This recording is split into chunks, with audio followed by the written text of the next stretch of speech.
उद्देश काय आहे? देण्याचा उद्देश आहे ते प्रबोधनकार ठाकरेंचं पुस्तक आहे. ते काही असू दे, त्यांना ते राहिले बाजूला, पण तुम्ही तुमच्या हाताने वाटण्याचं काय आहे? मला ते योग्य वाटतं ते वाटतं. हे बघा, मी आता याच्यावरती काय बोलत नाही. तुम्हाला जर नाही आवडलं असेल, नाही आवडण्याचा प्रश्नच नाही. ह्याच्यावर तुम्ही तुमचं नाव टाकून आम्हाला गिफ्ट देताय. हो ना, रिटर्न ते आम्ही हात पण लावणार नाही असल्या पुस्तकांना. Okay, no problem. मला पण ह्याच्या मागे देण्याचा उद्देश काय? तुम्हाला हिंदू धर्माबद्दल एवढा का वाईट वाटतं?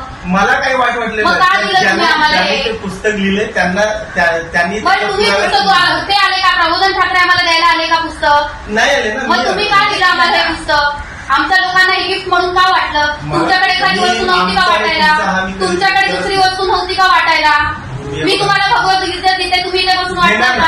घेणार ना? तरी पण मी हे नाही घेणार, कारण की त्यामध्ये भगवद्गीतेमध्ये चांगले सुविचार आहेत. ह्याच्यामध्ये सगळं हिंदू धर्माबद्दल वाईट लिहिलेलं आहे.